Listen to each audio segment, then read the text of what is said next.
Resources Roadhouse. I'm Wally Graham. I'm at the 2025 RIU Explorers Conference in Fremantle, catching up with Simon Finnis, who's Managing Director of McLaren Minerals. Now, Simon, just before we came on air, you were explaining the company to me, because it's a new one for the Roadhouse. So basically, mineral sands, is that correct? Correct, yeah, mineral sands project, ilmenite project really, so a TiO2 titanium story, and it's already pretty well advanced. It's got a decent resource, 280 million tonnes at 4.8% heavy mineral, and it's got a nice indicated core, about 80 million tonnes at 6%. So a nice higher grade area to get started. All right, and in WA? Yeah, WA, so about 300 k's as the crow flies north of Esperance, about 350 k's by road. All right, so in an area really when people are normally looking for gold, but you're looking for, ilmenite's the main one, is it? That's right, ilmenite, yeah. So it's we're not sure exactly what's led it to be deposited there, but there's a quite obviously significant 4 by 8 kilometre sand ore body. Yep.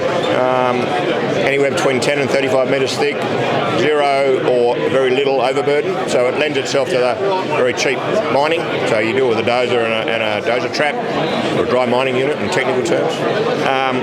So yeah, look, very, very simple, very, very straightforward. All right, so, and when you say very simple, very straightforward, is it just a case of, okay, we'll go out, scoop it up, put it on the back of a truck and ship it out? Or is it's never that easy, but well, it was a couple of companies I worked at, but it's not this one.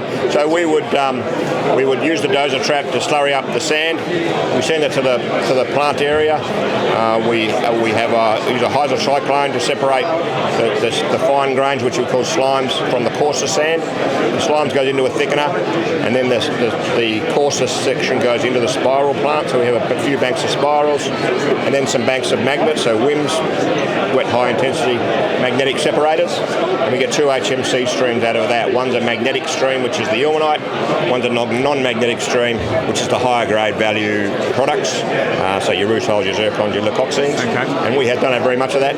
So really, this is an ilmenite story. Oh right, no. And ilmenite, what is that used for? Mainly used into going to the TiO2 feedstock. So it turns into pigment. Right. And pigment's using paper, plastics, paints, anything you can think of. No worries. All right. So how advanced are you down the track with it? Is it a new project, or is it one that you're reasonably advanced in?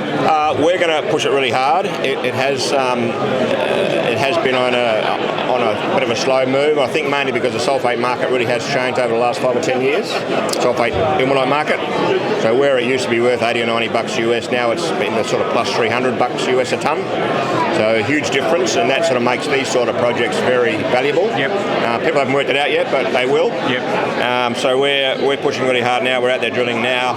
We're focusing on getting the indicated portion of the resource bigger, and then we can use that obviously for a mine plan and do a pre-feas. That generates the right sort of numbers, which we think it will. We'll move into the bankable feasibility stage as soon as possible. All right. Well, it's those sort of numbers that I suppose it makes it worthwhile now to sort of, okay, hurry up, let's get going. Exactly right. Yeah. Because as we know, the cyclical nature of a lot of these things, who knows what will happen next week? That's exactly right. Markets are tough, but it looks very stable at the moment, and we're very keen to get in there. All right. It's funny. I've spoken to about 3 or 4 companies so far this morning, and I haven't come across a gold one yet, so I've got to keep looking. And I think you'll find one if you look. Apparently I can just throw a rock and I can hit one. Yeah. But anyway, but it's great to have a different sort of story here, amongst the mix, something else for punters to have a look at. Yeah, exactly right. And look, that's why we come to these things, because people are interested in the alternative stories. And I've brought a few